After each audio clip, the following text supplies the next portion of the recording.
வாரம் 2 போலீஸ் வந்துட்டு தானே 2 போலீஸ் வந்து அப்படியே எங்களை சுத்தி ரெண்டா நல்ல மன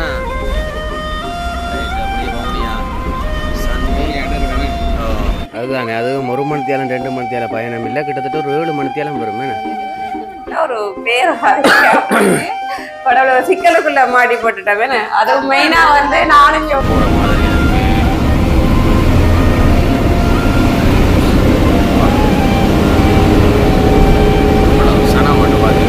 பக்கம் வாகனங்கள் விடக்கூடிய இடம் இல்லாதல வந்து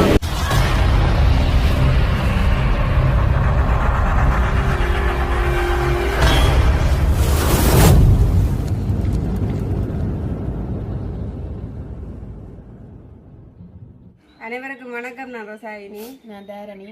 சரி, அப்படியே பார்த்தீங்கன்னு சொன்னால் நாங்கள் வந்து இப்போ வீட்டை தான் நிற்கிறோம். அப்போ எல்லாருக்குமே தெரியுமே நாங்கள் வந்து இன்றைக்கி மட்டக்களப்பு போகிறதுக்காக ரெடியாகி நிற்கிறோமே. அப்போ நாங்கள் 2 பேரும் இல்லைலாம் சின்னாக்கள் மற்ற மாமி மாமாக்கள் எல்லாம் வலிக்கிட்டு கொண்டு இருக்கணும். அப்போ நாங்கள் எல்லோரும் தான் இன்றைக்கு போக போகிறோமேனாக்கா. அப்போ இன்றைக்கு பார்த்தீங்கன்னு சொன்னால் அதில் வர அம்மா அப்பா தான் வரையில. இப்போ அப்பாவுக்கும் வந்து கொஞ்சம் லைட்டாக உடம்பு இல்லாத அப்போ அம்மா நிற்கிறா. இப்போ அம்மா வரையில. அப்போ அம்மாவுக்கு வந்து தூர போயிருக்க தெரியாது கை நோன்னு சொல்லி கொண்டு வந்தவா. அப்போ சரியான உடம்புல வந்து அம்மா உண்மையாக சரியே இன்னும் சரி வரையில. அப்போ அதுக்கடுத்து அம்மா வந்து தூர போயிடம் வந்து இந்த முறை வெளிக்கிடையில ஏலான்னு சொன்னபடியா எனக்கா. அப்போ நாங்கள் வந்து எல்லாம் ரெடியாகி நிற்கிறோமேண்ணே. அப்போ நாங்கள் இனிமேல் பஸ் ஸ்டாண்டுக்கு போகணுமேண்ணே. 9 மணிக்கு பஸ் த்ரூவா சொன்னபடியாக நாங்கள் அப்போ 9 மணிக்கு போகணும். அப்போ ஆட்டோக்கு சொல்லிட்டு ஆட்டோவும் வெளியில் வந்துட்டேன். வெளிக்கிட்டு போய் சரியாண்ணே போய் அங்கே இறங்கினா தான் ஒரு நிம்மதி ஏன்னா அதுதானே அது 1 மணித்தியாலம் 2 மணித்தியால பயணம் இல்லை கிட்டத்தட்ட ஒரு 7 மணித்தியாலம் வரும் 7-8 மணித்தியால பயணம் ஒரு அப்போ இந்த முறை நாங்களும் ஒரு நீண்ட தூர பயணம் நாங்கள் போகிறோம் வருஷத்துக்கு பிறகு சொல்லலாம். வருஷமாயிட்டு போயும் இப்போ நம்மளோட ஃபங்க்ஷன் அதுவும் வந்து கட்டாயம் போகணுமென்ற ஒரு சூழ்நிலையெல்லாம் போகிறோமே. முன்னக்கட்டு வந்து எங்களுக்கு வந்து மட்டக்களப்பில் நீங்கள் பர்த்டேக்கு வந்து கார் தந்துட்டு போனது என்ன. இப்போ கட்டாயம் அதுக்காண்டி நாங்கள் போகத்தான் போகணும். எல்லாத்துக்கும் உண்மையாக வேறு எதுவும் பண்ண சொன்னால் உண்மையாக போக வேண்டிய அவசியமே இல்லை. உண்மையிலேயே உங்களுக்கு நேற்றியான் வேலையே செய்து விடாம எல்லாமே இருக்கு சரியா எல்லாமே இருக்கு. ஆனால் அதோடையும் என்ன செய்யறது இந்த ஒரு இதுக்கு அதான் கட்டாயம் போக வேண்டி இருக்கு. எல்லாரும் பேசாம நின்று இருக்கலாம் பேசாம நின்று இருக்கலாம். ஆனால் முக்கியமா போகணும்ன்ற ஒரு கட்டாயத்துக்கு அதான் கட்டாயம் நாங்கள் வழிக்கிட்டு நிற்கிறோம். அதுவும் காலையில உண்மையா எழும்புறதுக்கு பட்ட வாடு பெரிய கரைச்சு சரியா ஒரு சிரமப்பட்டு தான் எழும்புனது. என்னோட காரணம்டா இப்போ நேற்றிரவு படுத்து 2 மணி. இங்க பாருங்க எங்கட சின்ன ஆக்களை ஹாய் சொல்லுங்க. ஹாய்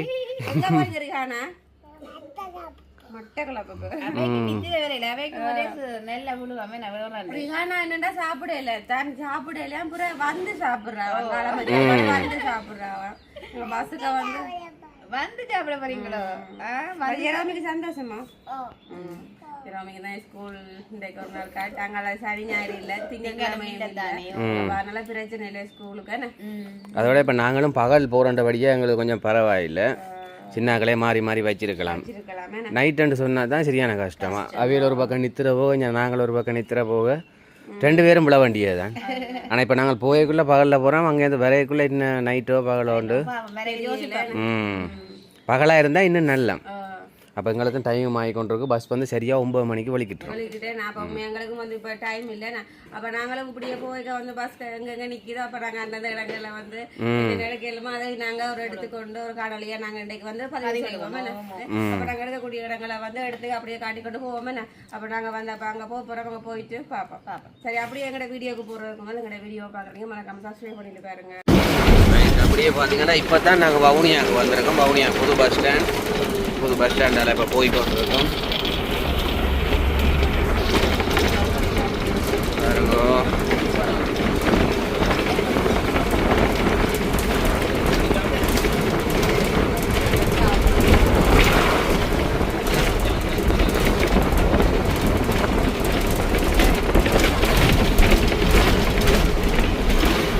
வவுனியா பெட்ரோல் செட்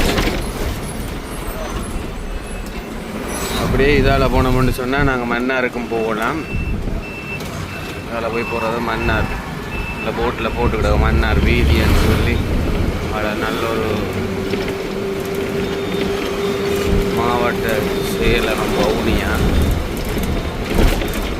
மவுனியெல்லாம் கூடுதலாக உடுப்பு கடையெல்லாம் கூடுதலாக இருக்கும். ஏடிஎம் மிஷின்லேயே இவ்வளோ சனமாப்பா.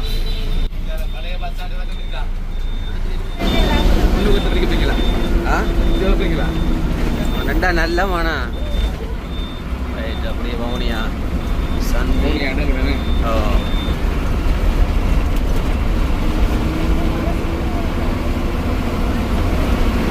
எங்கே போகிறீங்க சொன்னதான் எனக்கு தெரியும். எங்கே போகிறீங்க? கஷ்டபுரமா? நாகரபாசிலேருந்து.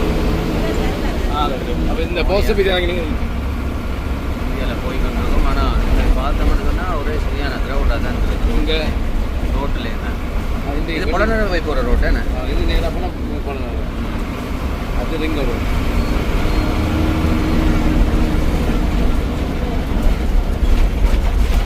ரவுண்ட் அப்படி நேராக போனால் போகலாம். சரி வாங்க.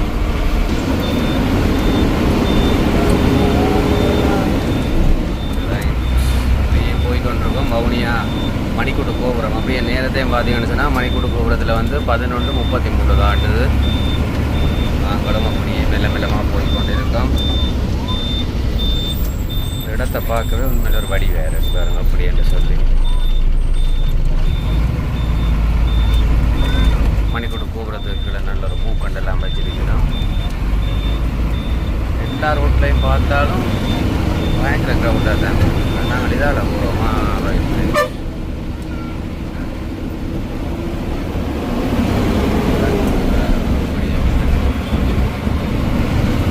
இந்த ரூட்டோட புதுசாக போகிற மாதிரி இருக்கு.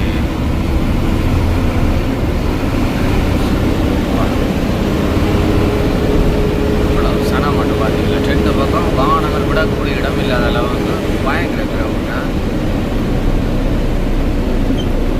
வவுனியா நகரம் உண்மையில ஒரு பெரிய ஒரு இடம் தானே. ரெண்டு பக்கம் கடைகள், ரெண்டு பக்கம் அங்கால வாகனங்கள் எப்படி இருக்குன்னு சொல்லி.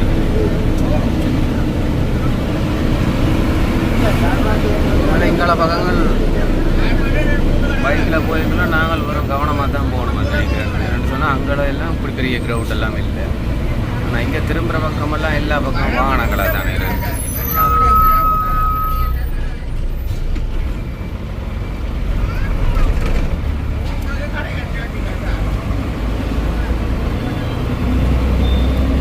வவுனியா நகரத்தை பார்க்க உண்மையிலே ஒரு வடிவாக தான் நீங்கள வவுனியா இருக்கிறோம்.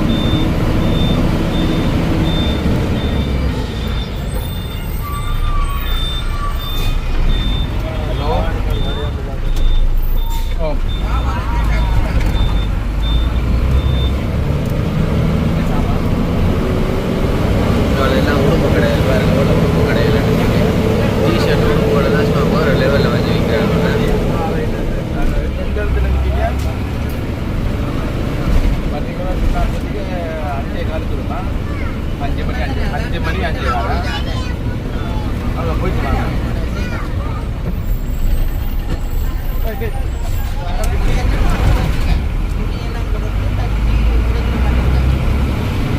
இங்கால சந்தையில் போல பழக்கடையில் இங்கால பழக்கடை.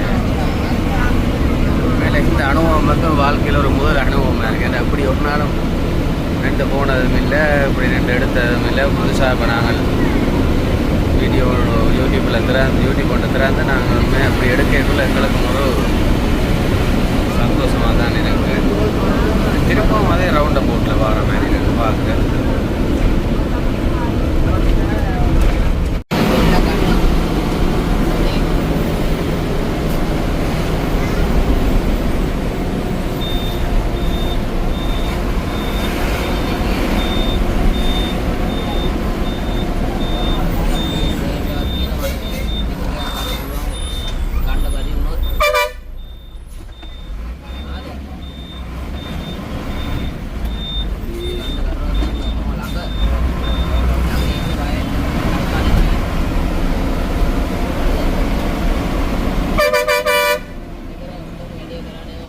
சரி, அப்படியே பாத்தீங்கன்னு சொன்னா நாங்களும் வந்து இப்பதான் பஸ்ஸால இறங்கி நடந்து போய் கொண்டிருக்கோமே. அப்ப மஜ்ஜாக்கள் எல்லாம் ஒரு ஆட்டோ பிடிச்சு முன்னுக்கு போயிட்டீங்க. அது ஒரு ஆட்டோலயே வந்து 3-4 பேக் இருக்கிறபடியா அப்ப நாங்கள் வந்து அதுல இருக்கையில அப்ப அக்கா அங்கால மாமி எல்லாரையும் அனுப்பி விடணும் பிள்ளைகள் எல்லாரையும். அப்ப நாங்கள் இப்ப இதால அப்படியே மட்டக்களப்பு பஸ் ஸ்டாண்ட்ல இறங்கி அப்படியே நடந்து போய் கொண்டிருக்கோம். இப்போ நாங்க கொண்டு வந்த லக்கேஜுக்கே ஒரு ஆட்டோ வேணும். ஒரு ஆட்டோ பேக் இல்லையா இப்போ பேக் எல்லாம் போட்டு அனுப்பி கொண்டிருக்கோம். ஆனா பாருங்க காலையில 9 மணிக்கு பஸ்ஸில் ஏறின நாங்க இன்றைக்கு 5:30 ஆயிடுச்சு. 5:30 ஆயிட்டேனே. ஓ எவ்வளோ தூரம் என்ன சரியான தூரம் கடல். அதோட இன்றைக்கு என்ன பெரிய பிரச்சனை சொன்னா ஜெரோமி வந்து அப்பா விட்டே சத்தி பஸ்ஸுக்குள்ள. ஜெரோமி ஒரு பக்கம் சத்தி எடுத்து மயங்கி இருந்தது. ஆனா ரியானா அவர்ல பரவாயில்லை. ரியானா பிரச்சனை இல்லை, கொஞ்சம் கொஞ்சம் நித்திரையை கொண்டு வந்தது, அதனால அவ்வளோ சோழி இல்ல. ஜெரோமி தான் பாவம் அப்பா விட்டே சத்தியா இருக்கு. அது என்ன ஒண்ணும் சாப்பிடவும் இல்ல, வெறும் பயிர் ஒரே வயிற்று ஒரே சத்தி. ஏன்னா ஆள் ஒன்றும் சாப்பிடுறது இல்லை. இப்ப நாங்கள் இப்ப நடந்து ஒரு கொஞ்சம் தூரம் என்ன கொஞ்சம் தூரம் போகணும், நடந்து கொஞ்சம் தூரம் போகணும் நடந்து. என்ன நாங்களும் வந்து மெயின் ரோட்டெல்லாம் நடந்து போய் கொண்டு இருக்கிறோம். நடக்கிறது எங்களுக்கு நல்லதுன்றபடியா இப்ப நாங்களும் நடந்து வந்துருக்கிறோம். நடந்து போனாங்க பக்கத்துல இடங்களை இஞ்சுமா பார்த்து கொண்டு போகலாம் தானே. அப்ப அதுக்காண்டி நாங்க வந்து நடந்து போறோம். என்ன ஆனா உண்மையிலே ஒரு வருஷத்துக்கு பிறகு இந்த இதான் வந்திருக்கோம். என்ன ஒரு வருஷம் ஆயிட்டு, ஒரு வருஷத்துக்கிட்ட வரும். தூரம் சொன்னாலே என்ன தூரம் பசி சரியான தூரம். 9 மணித்தியாலம் பஸ்ஸுக்குள்ள இருந்து வாரண்டா. அப்பா என்ன ஒரு விஷயம் கடவுளே, தலைமுடி எல்லாம் குழம்பி என்னன்னா இப்ப பசிக்கிறன்ற விட பசி இல்ல, தண்ணி விடாயா இருக்கு. அப்படியே தண்ணி விடாயா கூலா மடக்க மடக்கண்டு குடிக்கணும் போல இருக்கு. அவ்வளவு தண்ணி விடாயா கிடையாது. அங்க போயிட்டு தான் ஒரு 1 லிட்டர் தண்ணி என்றாலும் அடிக்கணும். சரி, அப்படியே பாத்தீங்கன்னு சொன்னா நாங்களும் வந்து நடந்து வந்து சேர்ந்தாச்சுனே. நடந்து வந்து சேர்ந்துட்டோமோ? நடந்து வந்து சேர்ந்து இப்போ டீயும் குடிச்சிட்டு இருக்கிறோம். வந்த களைப்புக்கு டீ ஒன்று அடிச்சு ஒரு தண்ணியும் குடிக்கத்தான் ஒரு திருப்தியா இருந்துச்சு. பழைய ஒரு உயிர் வந்த மாதிரி இருந்தது. உண்மையில ஒரு 1 மணித்தியாலம் 2 மணித்தியாலம் டிராவலிங் செய்யலாம். ஒரு 7 மணித்தியாலம் சொன்னாலே ஒரு பெரிய விஷயம். இருக்கிற கஷ்டம் தான். என்ன செய்யற கட்டாயம் போகணும்ன்றபடியா சில தடைகளையும் தாண்டி சில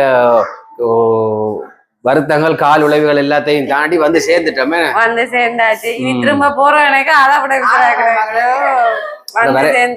வரைக்குள்ளே நான் பஸ்ஸையும் அப்படியே கேட்டு வந்துட்டேன். அங்க இருந்து பஸ் டைம் இருக்காம பெருத்துறைக்கு ஒரு பஸ் தான் ஓடுதான். ஒரு நாளைக்கு ஒரு பஸ். இப்ப தத்தில நாங்க பெருத்துறை இல்லாட்டியும் நாங்கள் யாழ்ப்பாணம் போகலாம். அப்ப நாங்க உண்மையாவே காலையில எழும்பி வெளிக்கிட்டு வரும்போது உண்மையா நல்ல சந்தோஷத்தோட நாங்க வந்த நாங்கள் என்ன ஜோவே. அப்போ உண்மையாவே வந்து கொண்ட தருணத்துல வந்து இடையில பாத்தீங்கன்னா ஒரு பேர் கடவுள சிக்கலுக்குள்ள மாட்டி போட்டுட்டேன். அதுவும் மெயினா வந்து நானும் ஜோவேல தான் மாட்டுப்பட்டதுன்னு சொல்லலாம். எனக்கு அக்கா அத்தானங்கள் எல்லாம் வங்கள அவை இப்படி தெரியாது. என்ன நீங்க வரையிலையா? இல்ல தெரியும், அவையில எதிர்பார்க்கல. நாங்களுக்கு எங்களுக்கு தான் இப்படி நடந்த எதிர்பார்க்க இல்ல. அப்ப எங்களை கூட்டி கொண்டு கதைச்ச இடத்துல அப்ப எங்களுக்கு தான் பிரச்சனை. என்னடா கண்டி பேர் அக்கா அத்தர் எல்லாம் மோடி வந்தவ. அப்ப எங்களுக்கு தான் பிரச்சனை வந்தோன்னா நமக்கு தெரியாது ஏற்கனவே. ஏன்னா அப்ப என்ன பிரச்சனைன்னு பாத்தீங்கன்னு சொன்னா உண்மையாவே நான் எங்களை வவுனியால இறக்கி விட்டதானே தெரியும் தானே. 9 மணிக்கு நாங்கள் மட்டும் சொன்னா அப்படியும் வவுனியால ஒரு 12 மணிக்கு கொண்டு வந்து அடிப்பினோம். 12 மணிக்கு கொண்டு பஸ் அடிச்சோன்னு சொன்னா 12:30 எடுக்கிறேன்னு சொன்னது. அப்ப நாங்களும் அங்க காலையில எழும்பி இப்போ பிளேண்டியோ அதெல்லாம் குடிச்சிட்டு வந்துருப்போம். ஆனா சாப்பிடல. அப்போ சரி ஒரு 1/2 மணி நேரம் இருக்குன்னு சொல்லி போட்டு அங்க வவுனியா இதுல இருக்கிற இந்த கடை ஒன்று தெரியும் தானே, பஸ் ஸ்டாண்டுக்குள்ள ஒரு பெரிய கடை ஒன்று வச்சிருக்கணும். அப்ப அந்த கடைக்குள்ள போய் நான் ஜெரோமிக்கும் ரியானாக்கும் ரோஷானிக்கெல்லாம் வந்து ஒரு மைலோ பால் எடுத்து மற்ற சாப்பிட்றதுக்கு ஒரு 2-3 சோடு செயல்படுவோம்னு போனேன். அப்ப நாங்கள் அதையும் ஒரு வீடியோ எடுப்போம்னு சொல்லி அங்க ஒரு வீடியோ நாங்கள் எடுக்கிறதான் நாங்கள் எடுத்தனாங்க. அதுவும் ஜோவேல் வாங்கின அந்த மைலோ பால் போத்தல் அங்கால சோட்டிஸ். அதுவும் நான் ஜோவேல மட்டும்தான் வீடியோ எடுத்தேன். மற்ற ஒருத்தரையுமே கடையை சுத்தி ஒன்றுமே நான் எடுக்கவே இல்லை. அப்ப டக்குன்னு வந்து கடைக்காரர் என்ன வீடியோ எடுக்கிறீங்க, வீடியோ எடுக்க வேணாம், அரைக்கட்டை எடுக்கிறீங்கன்னு சொல்லி குழம்பிட்டாங்க. அப்ப நாங்க சொன்னோம் இல்ல எங்களுக்கு தெரியாது. இல்ல அப்படி சொன்ன கைக்கு நான் என்ன செய்யறேன்னா வீடியோ ஆஃப் பண்ணிட்டு நான் வெளியில போயிட்டேன். எனக்கு அப்படி சொல்ல ஒரு மாதிரி போயிட்டு டக்குன்னு நான் ஆஃப் பண்ணிட்டு வெளியில போயிட்டேன். வெளியில போயிட்டு நான் திரும்ப வர என்னைய காண்டுட்டு அந்த ஒரு கொஞ்சம் உயரமான ஆளுன்றது சொன்னா நான் வந்து பொலிசுக்கு கொடுக்க போறேன்னு சொன்னிச்சுது. அதுவும் வந்து நான் வந்து தமிழால சொல்றேன். எனக்கு அவை கதைக்கிற வந்து சிங்கள போலீஸ் மட்டும் எனக்கு அதன் அர்த்தம் விளங்குச்சு. மற்றது கதைச்சோடும் எனக்கு விளங்கல.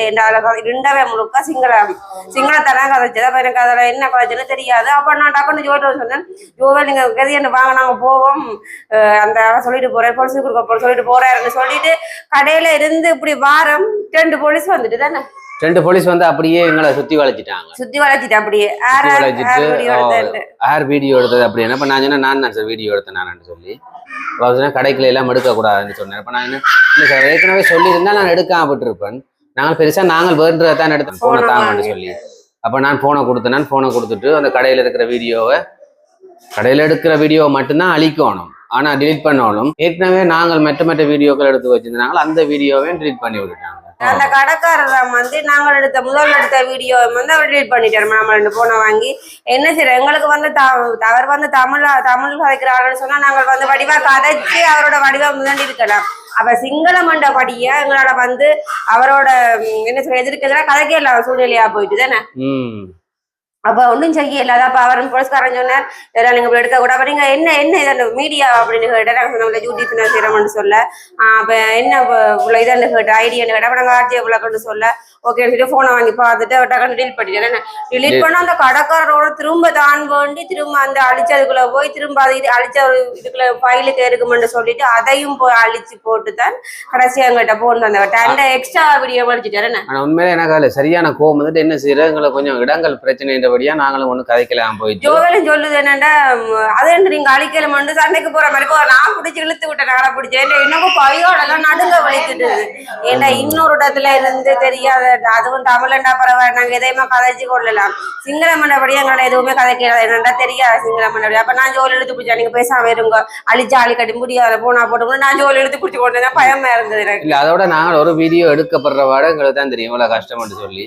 இல்ல கடைக்குள்ள இருந்த வீடியோ மட்டும் டிலீட் பண்ணியிருந்தா சரி ஓகே, ஆனா மற்ற வீடியோக்களையும் அழிச்சபடியா எங்களுக்கு வந்து உண்மையிலே அதுக்கு பிறகு அந்த வீடியோ எடுக்கணும்ன்றது ஒரு விசர் ஆகிட்டு என்னடா திடீரென்று எங்களுக்கு ஒரு முதல் அனுபவம் தானே இது. அப்ப எனக்கு ஓகே, ஆனா ரோசாயனி எல்லாம் சரியா பயந்துட்டு வீடியோ எடுத்தது நான் தானே.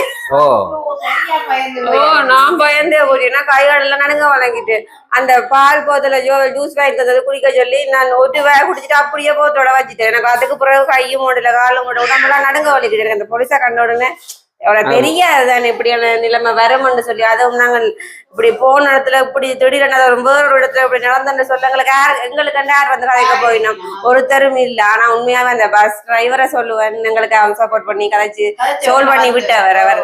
அந்த பஸ் அந்த அண்ணா சொன்னவர் தெரியும், எங்கட பஸ்ல வந்தவர் வீடியோ எல்லாம் எடுத்து கொண்டு இருந்தவர், பிரச்சனை இல்லை அப்படின்னு சொல்லி. நாங்க அப்ப இதான் எங்களுக்கு வந்து உண்மையாவே நாங்க சந்தோஷமா வந்த இடத்துல எங்களுக்கு இப்படியே ஒரு போலீஸ் வந்து எங்களை வந்து இப்படியே சுத்தி வளைச்சு ஒரு இதா ஒரு என்ன கேட்டபடியே எங்களுக்கு ஒரு அப்செட்டா போயிட்டு நாங்க சந்தோஷமா போன இடத்துல வந்து அப்செட்டா போயிட்டு. ஆனா நானும் வந்து இந்த விஷயத்த சொல்றேன், அவையில் வந்து எங்களை எடுக்க வேணாம்னு ஒரு வார்த்தை சொல்லிட மாட்டோம், நாங்க எடுக்க மாட்டோம். எங்களுக்கு என்ன இருக்கு ஒரு 2 நிமிஷம் வீடியோல எங்களுக்கு என்ன வரப்போகுது ஒன்றுமே எடுக்க வேணாம்னா நாங்க எடுத்துக்க மாட்டோம். அப்ப எங்களுக்கு தெரியாத பட்சத்தில் எடுத்ததால வந்த ஒரு பிரச்சனை தான் இந்த பிரச்சனை. அதுவும் ஏற்கனவே உங்களுக்கும் தெரியும், நாங்களும் எவ்வளவு கடையில போயிருக்கோம், நிறைய பேர் வீடியோ எடுத்துட்டான்னு கேட்டா உண்மையிலே அண்ணா எடுங்கோ எடுங்கன்னு சொல்லி உண்மையிலே நல்ல சந்தோஷமா சொல்லுவினோம். சில இடங்கள்ல சொல்லாமலுக்கு நாங்கள் வீடியோ எடுத்திருக்கோம், அவையில பார்த்திருக்கணும். எந்த வித பிரச்சனையும் இல்லாமலுக்கு எந்த வித சண்டையுமே இல்லாமலுக்கு நாங்கள் எடுத்துக்கொண்டு வந்தது. ஆனா இது அப்படியான ஒரு இடத்துல எடுக்கக்குள்ள திடீரென எடுக்க வேணாம்னு சொல்லி எங்களோட சண்டைக்கு வந்துட்டோம். அதுக்கப்புறம் நாங்க வீடியோ எடுப்பானு சொல்லி நாங்களும் அப்படியே விட்டுட்டோம். இது சம்பந்தமான வாக்குவாதங்கள் பிரச்சனைகள் ஏன் எங்களுக்கு தேவைன்னு சொல்லி அப்படியே நாங்களும் அதை விட்டுட்டோம். விட்டுட்டு அப்படியே வந்தோம். அப்படியே இடையில வரதுன்னு ஒன்று நாங்கள் எடுக்கவும் இல்லை. அப்படியே சொல்லிட்டா மற்றவர்களுக்கு இறங்கினாங்க பிறகு அப்படி வந்ததை தான் நாங்கள் எடுத்து அப்போ இப்படியே ஒரு விஷயம் அப்ப சில வீடியோக்கள் எடுக்கக்குள்ள அப்ப நீங்களும் பார்த்து எங்களுக்கும் தெரியாது எப்படி திடீரென்று ஏதோ ஒரு முன் அனுபவம் சொல்லலாம். ஒரு நான் போன இடத்துல இப்படி நடந்தது வந்து எங்களுக்கு திடீரென்று ஒரு அனுபவம் தான். எங்களே சொல்லிருக்கலாம், இல்ல தம்பி எடுக்க வேணாம்னு சொன்னா நாங்க முடிஞ்சது. அந்த அளவுக்கு தமிழும் தெரியாது, எங்களுக்கு சிங்களமும் தெரியாது. அப்ப வந்து அப்பா தேவையில்லாத வேணடா வீடியோ எடுத்துட்டு வந்துச்சு எனக்கு. அப்படியான ஒரு பெரிய ஒரு சிக்கலுக்குள்ள நாங்களும் பயந்துட்டோம். ஒரு மாதிரி வந்தாச்சு ஒரு அனுபவம் தானே. அழிச்சது பிள்ளை. மற்ற வீடியோக்கள் எல்லாமே டிலீட் பண்ணது பிள்ளை. நான் ஒரு வீடியோ சரி ஓகே நாங்களும் வந்து இது ஒரு சண்டைக்கு வரையில எங்களுக்கு நடந்த ஒரு சம்பவத்தை வந்து நாங்களும் வந்து உங்களுக்கு தெரிவிச்சிருக்கிறோம் வீடியோ எடுக்கிற நீங்களும் வந்து எனக்கு போலீஸுக்கு போறேன்னு சொல்லி எனக்கு விளங்கல ரொசானி தான் சொல்லிட்டு போனது போல என்னடா சொல்லிட்டு போனேன் ஏன்னா நான் தான் ஜோவல் வாங்க நான் தான் போன் எடுத்து வீடியோ எடுத்தேன் அப்ப எனக்கு சொல்லிட்டு போய் எனக்கு கையும் முடியல காலம் முடியல கொட்டவுல என்னடா போலீஸான்ட்ட சொன்னாதான் அந்த மாதிரி ரொசானி கை நடுங்குது கால் நடுங்குது மூமெல்லாம் அடிச்சு வேர்க்கு என்ன செய்யறேன் அணியாவ அந்த மைலோ பால் வேண்டி அணியா அந்த போத்தல் பால் இல்ல நான் சும்மா ஒரு வாய் குடிச்சிட்டு கொண்டு வச்சுட்டு அப்படி எனக்கு அப்படி உடம்பு அப்படியே கல்லா போயிடுச்சு என்ன செய்யறேன் பயம் தானே வேற இடத்துல இப்படி பிரச்சனை சொன்னா ஒரு கதைக்கு சரி நீங்க பொலிசுக்கு வாங்கணும்னு சொன்னாலும் போதான் ஒன்றும் செய்யல அது எங்களை பிள்ளை இருக்கிற பிள்ளைக்கு அடுத்த விஷயம் அவங்க அந்த அதிகாரி வந்து எங்களுக்கு சொல்லிக்க நாங்க அவங்க சொல்றத கேட்கத்தான் போகணும் ஒன்றும் செய்யல அப்ப நான் அதோட நிறைய பயந்து போயிட்டேன் அவர் என்ன சேனல்னு கேட்டு அதில் சர்ச் பண்ணி பார்த்ததே நான் பார்த்தவரா சர்ச் பண்ணி பார்த்துட்டு சரி ஓகேன்னு விட்டுட்டார் அப்ப அங்க நாள் வந்து அப்படியா போயிட்டேனே ஒரு பயத்தோடும் போயிட்டு இப்ப வந்து ஒரு மாதிரி ரிலாக்ஸா வந்துட்டோமே எங்களுக்கு அப்படி ஒரு நிலம் வரவண மாட்டி இருந்திருக்குது வந்துட்டு ஒன்னும் செய்யல ஆனா அதுதான் உண்மையிலே எல்லாருமே சுத்தி வளர்த்துட்டு வந்துருமா நான் ஜோவில ஆட்கள் அப்பா சோரா வேண்டி கொண்டு வந்தீங்க பின்ன என்ன அது அதுதான் நான் சொல்லி சார் நாங்க உங்களுக்கு தெரியாதானே நடந்தது ஆனா நீங்க சொன்னாலே வாழ்க்கை பிரச்சனை இல்லை அதோட முழிச்சனவும் எங்களை பார்க்க வலிக்கு எனக்கும் ஒரு மாதிரி போயிட்டு அப்படின்னு இன்னொரு அண்ணா கிட்ட என்ன தங்கச்சி வந்தாங்க நான் சொன்ன நாங்க டியூட்டி தான் சேர்ந்தாங்க அப்ப அப்படி வீடியோ எடுத்ததுக்கு தான் அட வீடியோ ஏன் எத்தனை பேர் எவ்வளவு வீடியோ எடுத்து போடுறாங்க இந்த கடையை எடுத்ததுக்கு வேக என்ன வாங்க ஒரு அண்ணா கேட்டவர் பேசிட்டு தான் இதுல என்ன இருக்கு தங்கச்சி எத்தனை பேர் எவ்வளவு எல்லாம் எடுத்து போடுறாங்க நீங்கள் இதை எடுத்ததுக்கு என்ன என்று கேட்டவர் அவர் சரி ஓகே பிரச்சனை இல்லை அப்ப இதுவும் வந்து நாங்கள் வீடியோ கூட நிறைய பேர் எடுக்கிறீங்க எடுக்கிறீங்க வந்து நீங்களும் வந்து கொஞ்சம் எச்சரிக்கையா எடுங்க என்ன சும்மா நாங்கள் டைம் வேஸ்ட் பண்ணி எடுத்துக்கொண்டிருக்கிறோம் எடுத்து போட்டுறீங்க போட விடாமலிங்கன்னு சொன்னா அது எங்களுக்கு வந்து பிரியோசனம் இல்லை தானே சரி அவ்வளோத்தோடய முடிஞ்சுது அது நல்லதுன்னு சொல்லலாம் ஏதோ கடவுள்கிட்ட கிருபையால எந்த விதமான பிரச்சனையும் இல்லாம ஒரு மாதிரி நாங்க வந்து சேர்ந்துட்டோம்னா அப்படியே ஒரு பிரச்சனைக்குள்ள நாங்கள் மூத்த கொடுத்து அப்படியே எங்கால வந்து இப்ப வீட்டை வந்துட்டோமே வந்தாச்சு நாளைக்கு வந்து ஒரு என்ன வெட்டிங் ஃபங்க்ஷன் இருக்கோடையா அங்க நாளைக்கு நாங்க போகணுமே அப்ப நாங்களும் வந்து இத்துடன் வீடியோ முடிச்சு கொள்ள போறோமே அப்ப எங்களோட வீடியோ பாக்குற நீங்க மறக்காம லைக் பண்ணுங்க கமெண்ட் பண்ணுங்க மற்றும் ஒரு வீடியோ சந்திக்கிறோம் பாய்.